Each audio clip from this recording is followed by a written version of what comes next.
Hey, what's up? My name is Mash from Two Stupid Gamers, and I haven't had a chance to talk about this series on our channel for a little while. We got a little bit distracted, but I want to come back real quick for a very special video about the Rune Factory series, specifically the most recent game, which came out this year, just a few months ago. That's Rune Factory Guardians of Azuma.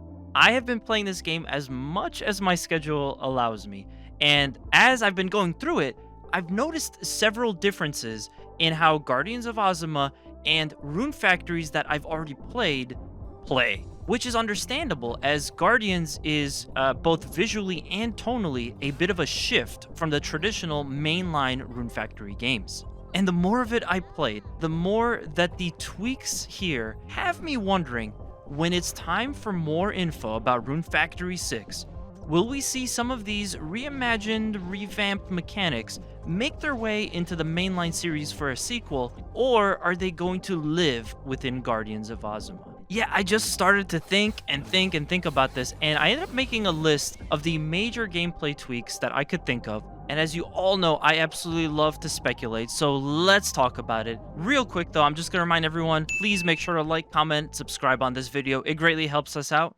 Let's get started. So just to give an incredibly brief overview, the Rune Factory series started as a humble spin-off on the Nintendo DS, which was called Rune Factory: A Fantasy Harvest Moon. Now, I will say, I actually never played that one. I've since gotten into the series with other titles such as Rune Factory Tides of Destiny, Rune Factory 4. I also picked up Rune Factory 3 Special, and I've meant to play it. I will eventually get to it. And of course, most recently, Guardians of Azuma.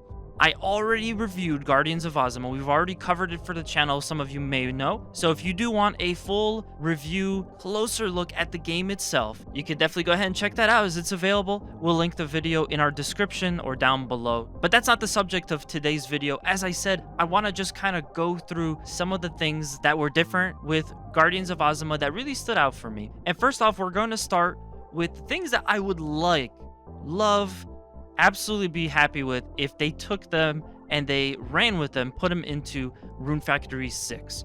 So very first up is the combat. In Guardians of Azuma, the combat is super flowy. I would not even complain if they just gave us exactly the way that combat and action works in Guardians of Azuma for the next game. The way that you can effortlessly string together combos and you have so many different options, fully animated special moves as well. It just served as such a nice boost for Guardians of Azuma compared to some of the combat prior. And I think that this would serve as a great baseline for the next title. The next thing we got on the list is rice paddies. Now this, my friends, is a must. In my mind, anything to expand the farming and crop options is absolutely welcome. But out of everything, rice seems like such a perfect one to me. Rice is such a common component to a lot of cooked dishes like onigiri. For the longest time, I was thinking that there definitely should be rice in this game. What I think is also cool is that the rice ends up bringing extra variety to your farmland. Since players have to put a line of water to create somewhat of an irrigation for the rice paddies to be planted, it expands options when planning how your farm is going to be laid out. Well, rice finally makes an appearance in the Rune Factory series with Guardians of Azuma. As literally the only thing I can make IRL, I sure hope that this is going to stay for the next game. Moving on, I also like the way that stamina, aka rune points or RP for short, feels in the newest Rune Factory. It isn't so much that rune points function differently, and it's still totally possible to run out of RP if you're not paying attention. But in my experience, I found myself running into this way less frequently in Guardians of Azuma. In the past, players may have to deal with overworking the player character, and when the stats diminish to zilch, their character then faints and wakes up at the doctor, having some consequences as a result. So going forward, to alleviate any frustration for the player, I think it would be best to model the way rune points work in Guardians of Azuma for the next title. Now, that being said, there's also less things that will deplete your stamina like before. For example, watering crops doesn't deplete RP anymore. I think for Rune Factory to really feel like a true farming sim, We need things like watering crops to spend the player's energy. My hope is that the team can find a nice middle ground for the next game. Another big change for Rune Factory Guardians of Azuma was, of course, what I call the RTS-ification of the Rune Factory series. There were plenty of things that made the game almost feel like they were adding elements of the real-time strategy genre, which I thought was super interesting. And now, while I don't have a strong opinion on the construction of village shops being carried over to RF6, I think at the very least, the overhead view mode should be kept. This is a no-brainer to me because, to put it simply, a farm sim just works so much better when you can pull out the camera a lot more. It allows the player to more efficiently tend to each individual plot of tilled soil one after another. Now, just like with my earlier comments on the rune points, I do have a note here. I think if we get this camera function into the next Rune Factory, to keep with the tone of the way the mainline games are, I think they should have the characters stay in the shot. What I mean is, you can pull out your camera a lot, but you also lose the cool character animations if you pull out all the way to the maximum top down. Rune Factory is so beloved for its whimsy and creative design, so maybe there could be some way to keep the character on screen for this mode just to preserve the lighthearted vibes that is a staple for this series.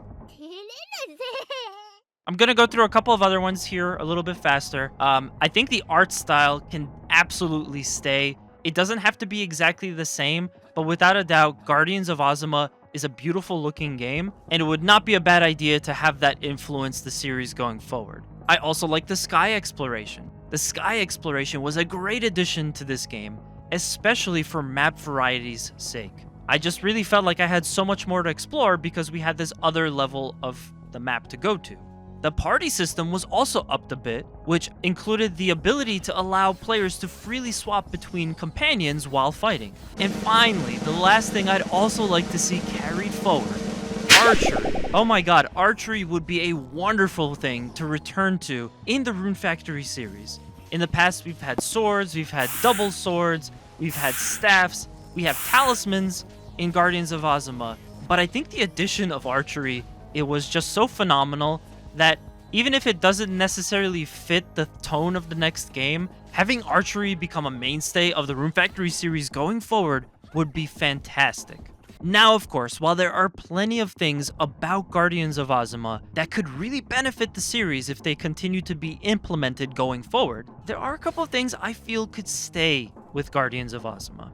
The first thing would be tilling farms. Longtime fans will notice that this aspect of the gameplay is, in fact, very different.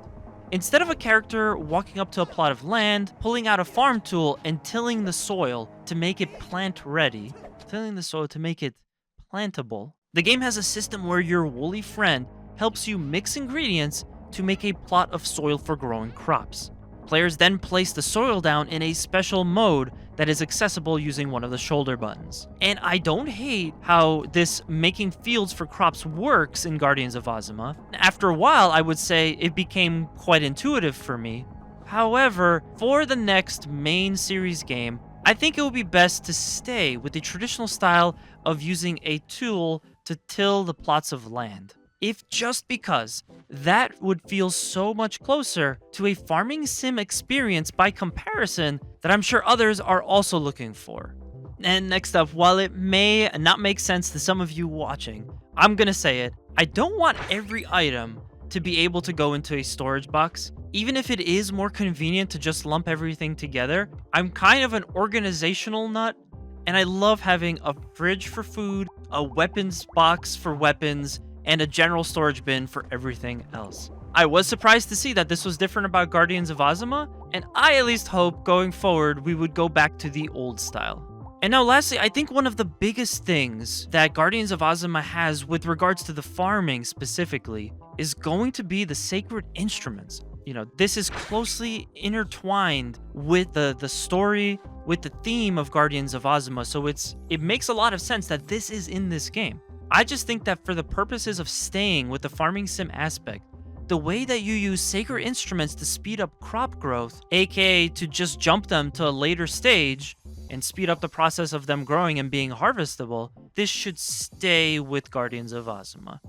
Only because in previous games, you would develop your tools to help you work faster, water more squares, and till more land, and etc. It isn't to say that there's anything wrong with Guardians of Azuma for not having this. Again, like I said, it definitely fits with the story. But it feels more appropriate to keep it with the old style for the next mainline title. But I think the bare minimum is that they should not allow players to affect instantaneous crop growth. In my opinion, that just takes a bit too much away from the farming side of a farm simulator.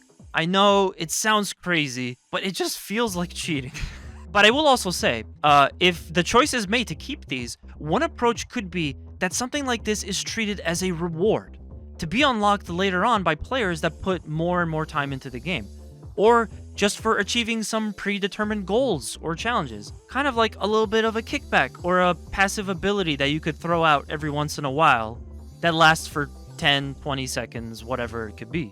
And just to close out the video, just for fun, I just love talking about this series so much, and just playing Guardians of Azuma. Again, I have all of these things firing off in my head about what was different between this and the previous Rune Factory games. So here are some additional changes that I don't really have an opinion on if they should or should not make their way into the next Rune Factory. I'd like to talk about them, and I'm also curious to hear what you guys think. So definitely be sure to leave us a comment as well. I'm sure plenty of Rune Factory fans feel all sorts of ways. Yeah, let's go. Kind of jumping off on the sacred instruments, I think automatic tools is something that I am mixed. Very 50-50 on this one. I see the convenience of being able to walk up to a tree and just press a button, and your character immediately starts chopping with their axe for logs. This is not the way that some of the functions worked in this game before. You know, I can see the argument that switching tools works better for a farm sim. But yeah, like I said, I'm 50-50 on this one, and genuinely curious how this will be treated in the series going forward. Next up on the list is the villagers in Guardians of Azuma will help out the player instead of monsters. In previous Rune Factory games, the player would befriend monsters out and about in the wild who would then live on their farm and help them out with tasks such as seeding, watering, harvesting crops, amongst other things. This is swapped in Guardians of Azuma because the game really wants to focus on the growth of the entire village. So instead, the villagers perform those tasks instead of monsters. And this also has its own whole side aspect of the game. It ends up being a bit of a village or villager management game within a game system. I liked it a lot. But yeah, while you can still make a barn for your cows and chickens and monsters to produce eggs, milk, silk, I was so down with how deep the game got with the villager management system. So with the next game, if they stay with the villagers helping the player character, I think I would be okay with that, but I'd also be okay with just returning to monsters help out to tend with crops and whatnot. I think with monsters over villagers assisting, this would come back to the point I made earlier about how the whimsy of the series changed a bit between the most recent titles. Just thinking about it tonally, having spiders or chickens tend to your crops, it feels more consistent with the charm and fantasy side of the series. However, I am curious to know how the fan base feels about this specifically. And that is it for my list. Yeah, I just wanted to get all of this into one dedicated video because Guardians of Azuma is Rune Factory like you've never experienced it before, and looking to the future for an eventual next release for the Rune Factory series. I am wondering if Guardians of Azuma is going to set the standard for the series moving forward, or will it remain as a truly separate, unique thing? Either way, I, like so many others, am incredibly hyped for more info on the next big thing for Rune Factory. In the meantime, I'm still going to be playing tons of Guardians of Azuma, and these games are giant, so there's plenty of more stuff I have to do for that. I certainly am far from getting to the end, but I definitely will finish Guardians of Azuma at some point. And I'm so thrilled to get a chance to share my thoughts with you all. But that's going to do it for this video. What changes in Guardians of Azuma would you like to see kept for the Rune Factory series going forward? And which would you prefer to go back to the way it worked in previous titles? Are there any that I missed? I'm sure there are some. So please, let us know. We want to hear about it. Comment down below. And as always, I am Mash the Stampede from Two Stupid Gamers. Thank you for checking out our video today. Please make sure to leave a like and subscribe, and we'll see you next time.